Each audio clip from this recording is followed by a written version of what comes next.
In the headlines, bandits abduct APC chieftain in Kaduna. Niger junta orders troops on maximum alert. NCDC monitoring new COVID-19 subvariants to start testing in 4 states. On the foreign scene, 9 killed in Indian train coach fire. Hello there, good evening and welcome to the news update on Trust TV. I'm Abdullahi Ahmed.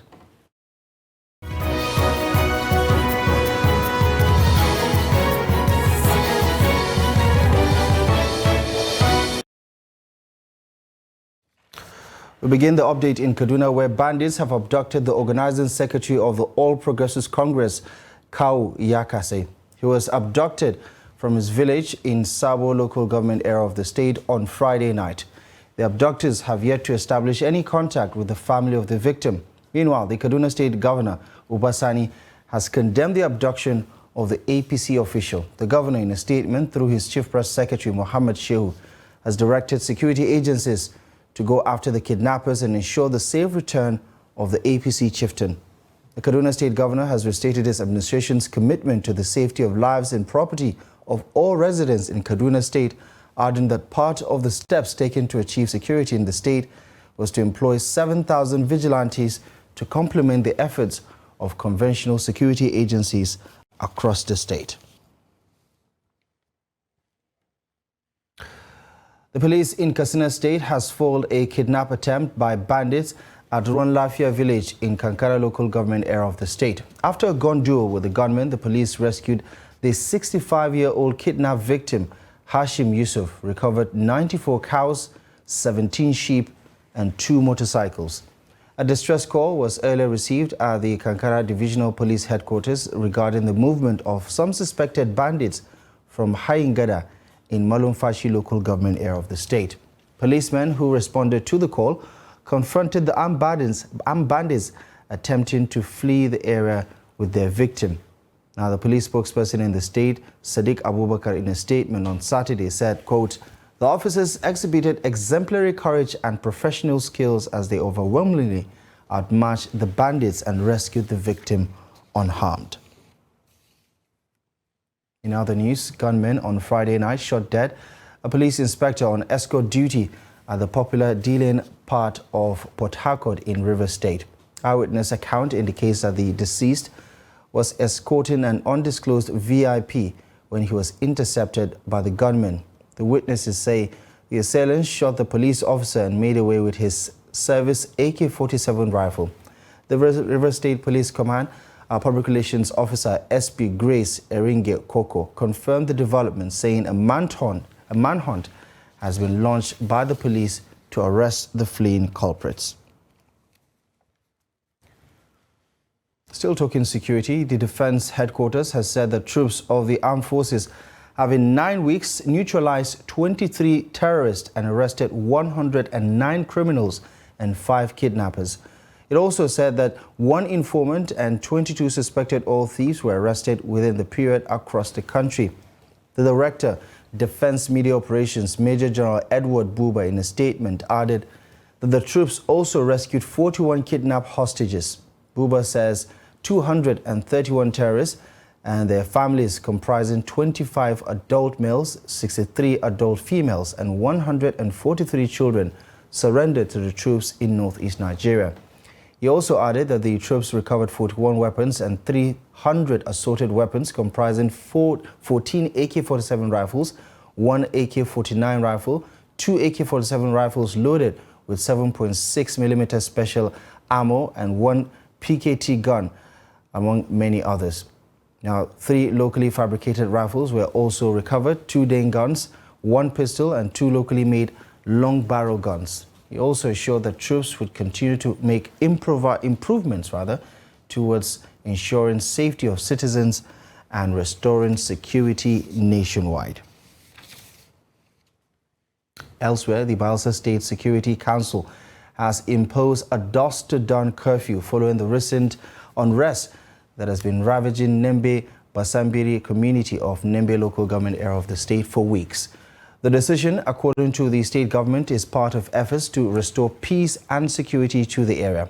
Friday Peter has more from Bayelsa. Governor Doye Duri, who chaired the Emergency Expanded State Security Council meeting with stakeholders and service commanders in Government House, Yenagoa, said the meeting was to find a lasting solution in the crisis rocking Nembe Basambre. Governor Duri said his administration in the past years has been working with security agencies to maintain peace and tranquility of the state, noting that the incident of 2019 election can be repeated in 2023. The same Nembe in 2019 was a flashpoint. People were killed just as we have seen people killed. And my people say the snake cannot bite you twice. So we have to nip it in the bud. Nembe of 2023 cannot be Nembe of 2019. We are a government. As Chief Security Officer of Bayelsa State, I will work with you commanders to do everything that we need to do to bring a lasting solution to this Nembe crisis, so that people can go freely to Nembe without fear, without being intimidated, without being terrorized, so that all parties can go to Nembe and campaign according to the Constitution and the electoral law of the Federal Republic of Nigeria. Briefing journalists shortly after the meeting, Special Advisor to the Governor on Security, Akboibi Agberibi, retired, said the Security Council resolved to impose a dusk-to-dawn curfew in the affected community and also announced the suspension of all activities by chiefs and youth in the community. And the following resolutions were reached. A dusk-to-dawn curfew from 7 p.m. to 6 a.m. has been imposed in Nembe Basambre. This curfew is to be enforced by all the security agencies in the state. 2. All youth and chieftaincy activities in Nembe Basambre have been suspended until further notice. It was also resolved that an interim body will be set up by government to manage their affairs until further notice. Agberibi, retired, also hinted that council wants all those indicted in the Nembe Basambre crisis in the February attack to be arrested and prosecuted according to the law. The youth president, under the custody of the Department of State Services, should be further investigated and prosecuted if found wanting. All the youths arrested and handed over to the police should be timeously investigated and prosecuted if found wanting. Mr. Kojo Sam and all those mentioned in the petition by Basambre community for their involvement in the February 15th killing in Nembe Basambre should be arrested, investigated, and prosecuted if found wanting. Council also called on the Inspector General of Police to withdraw his SWAT team and allow the existing Joint Security Task Force in Nembe to take charge of the security situation there until further notice. The council resolved to ensure the security of lives and property of citizens is prioritized at all times. Friday, Ebimobowe Peter, Trust TV News, Yenagoa. At least 9 persons have been arrested in Nasarawa State for allegedly violating the state environmental sanitation law. The chief prosecuting officer on the violation of environmental sanitation in the state, Abubakar Mohammed, made this known shortly after the monthly environmental sanitation in Lafia, the state capital. Abdullahi Abubakar sent in this report as presented from our studio. The sanitation exercise is being carried out on the last Saturday of every month to ensure that residents clean their environment and evacuate refuse dumps in different locations across the state. However, the exercise does not come without challenges, especially from those who either refuse to clean up their residence and business premises, as well as those who loiter around while the exercise is ongoing. Addressing journalists on this month's sanitation exercise in the state, Chief Prosecuting Officer on the violation of environmental sanitation law, Abubakar Mohammed, said there is improvement in terms of compliance by residents as the number of violators reduced drastically. Movement, we are restricted. Can bear witness, and even some of the trailers that try to hunch 1 or 2 of our officers, we are presented before the court, and and they will be charged accordingly based on the provision of the law.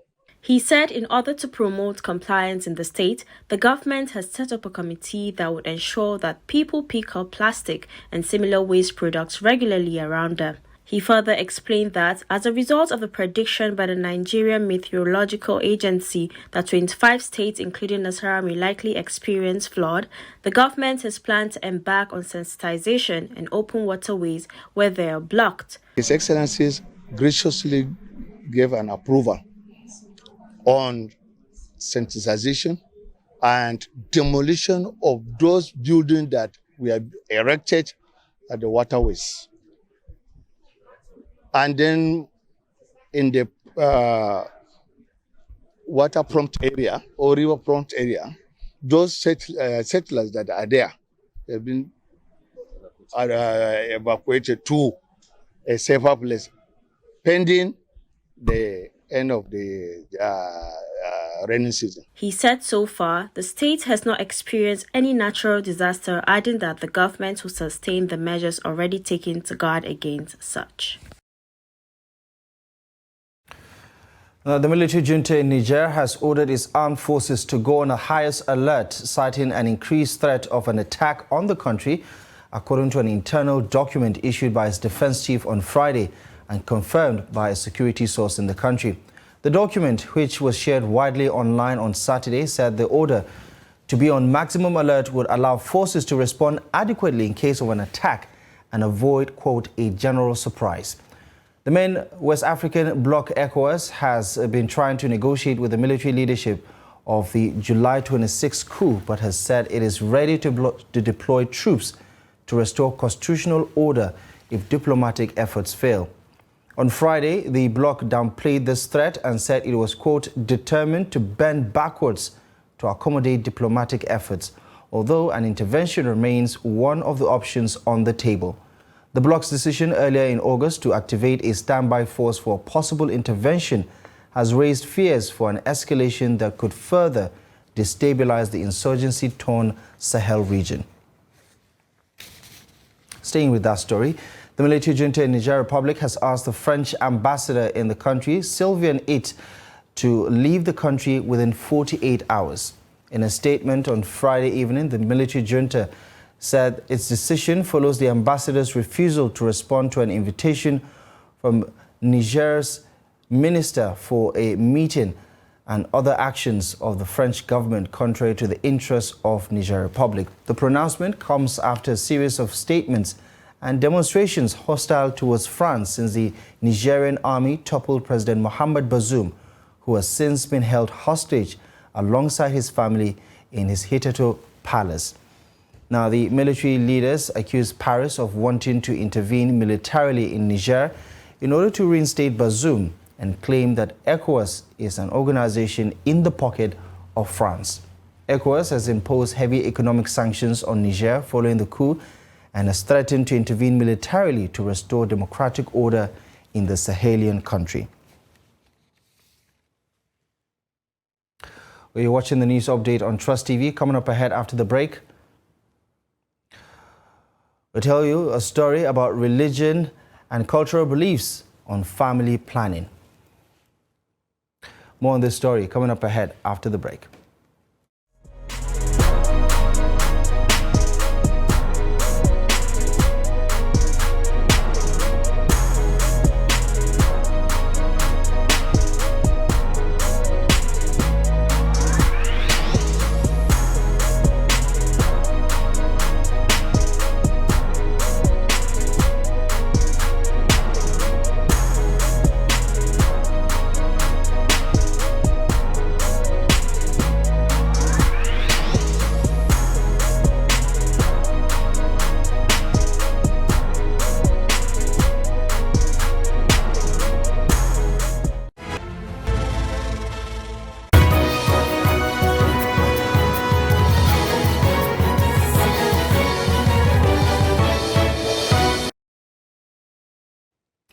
Welcome back to the news and thank you very much for staying with us. Here's a quick reminder of our top stories at this hour.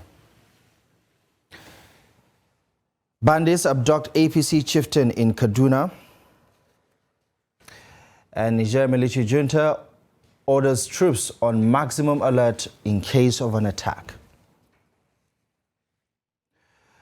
Now, in other news, the Sokoto State Governorship Election Petitions Tribunal has reserved judgment in the petition filed by Saidu Umar of the People's Democratic Party against Governor Ahmad Aliyu and his deputy Idris Gobir.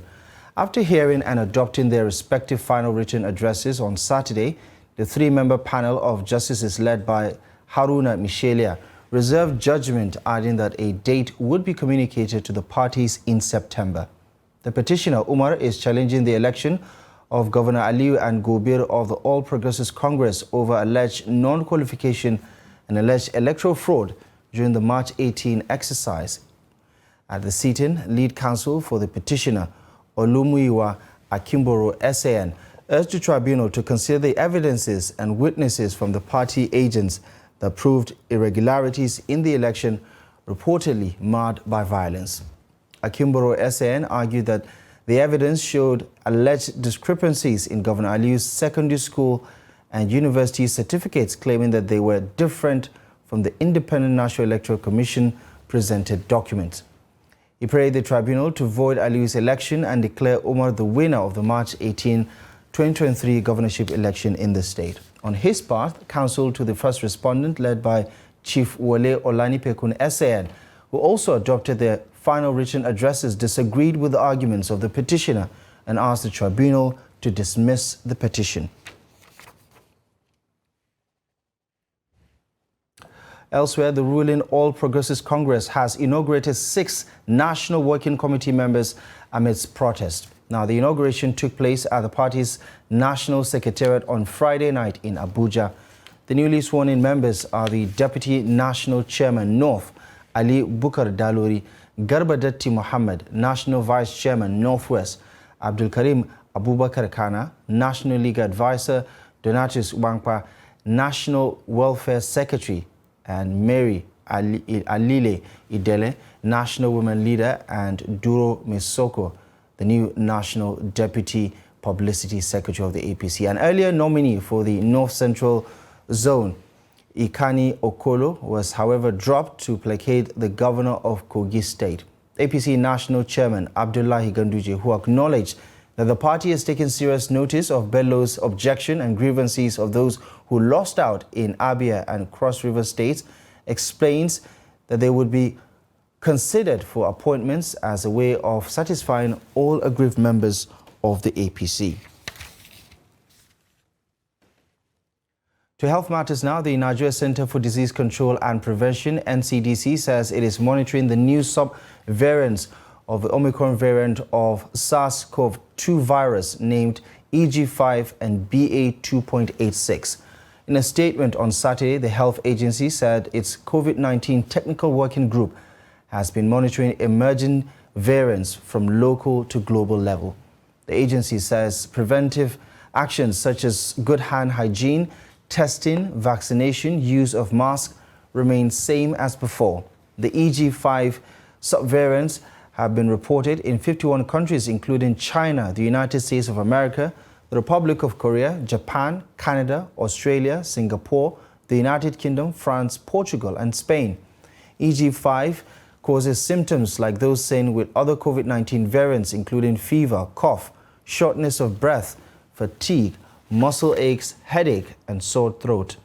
NCDC says the only case of EG5 which has been seen in Africa has not been identified in Nigeria, adding that although BA2 has been previously found in Nigeria, no BA2.86 variant has been identified yet in Nigeria. Now, family planning remains a polarizing issue in Nigeria, with religious, cultural, and socio-economic perspectives inundating the discourse. Trust TV's Bello Musa spoke to some clerics in Kaduna on the religious perspective on family planning. Nigeria is the most populous country in Africa and 7th in the world. Nigeria's population is expected to overtake United States as 3rd most populous country by 2030. However, population growth without commensurate availability of resources to cater for the people remains a concern. Some are of the view that national planning and equitable distribution of resources must be reflective of population. Some clearly said religious and socio-cultural beliefs are not totally against family planning practice. When you start with Islamic perspective of family planning is not something new. It's sacrosanct in Islam. It is very vital for every Muslim to plan. And that's why the Prophet of Islam has warned every Muslim about your family. He says one of the strong warning from the Quran is Ku anfusikum wa ahlikum nara. Fear for your own life and the life of your children. Protect your soul and the soul of your children from the danger of calamity, a severe punishment that comes from God if you fail to live by the standard of God. God is saying you must be able to take care of that children. Even though the Bible first of all says multiply and fill the earth. But in that multiplication, you have to be very wise.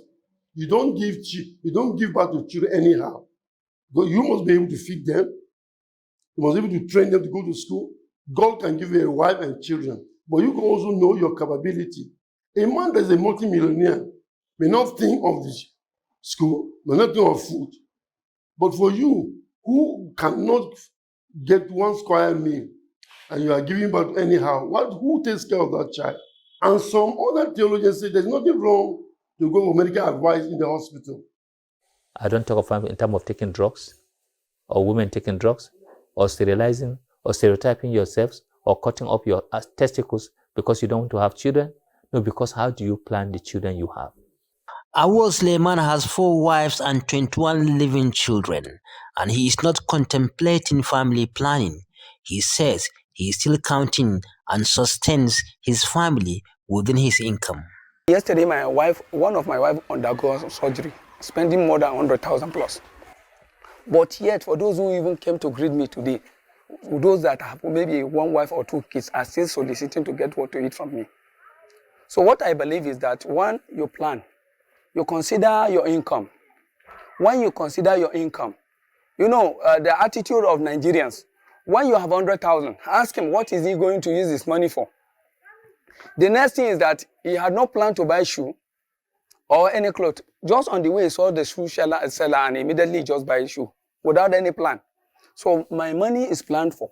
I had a plan that, okay, this money will be used for my school fee, my kids' school fee. So I had to prepare the school fee even before the time comes. The clerics admonish different religious adherents to have a proper moral and spiritual planning for the children, for them to live in meaningful life in the society. Bello Musa, Trust TV News, Kaduna.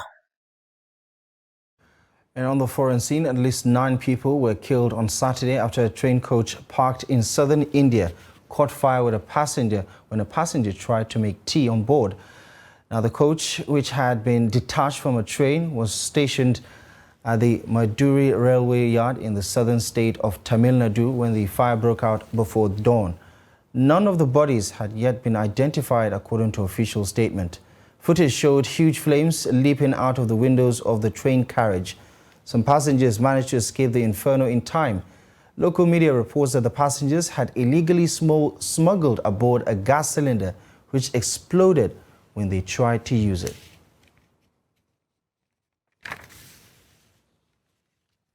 In sports, FIFA on Saturday suspended Luis Rubiales as president of Spain's Football Federation for kissing Spanish Women's World Cup player Jenny Hermoso on the lips and banned him from making contact with the player. The suspension of Rubiales will last 90 days while FIFA undertakes disciplinary proceedings against the 46-year-old.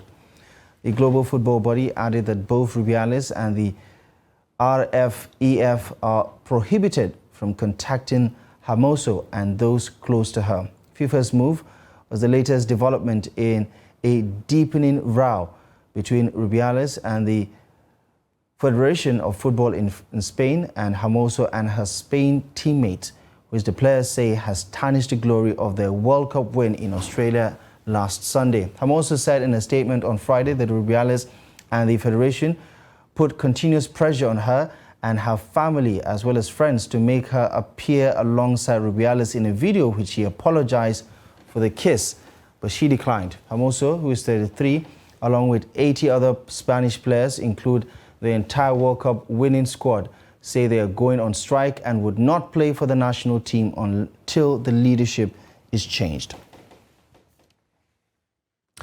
Well, that's it. You're up to date with the latest stories at this hour. Thank you most kindly for joining us. As always, follow us across our social media platform for more content and visit trusttv.com for more news. My name is Abdullahi Ahmed. Thank you for watching.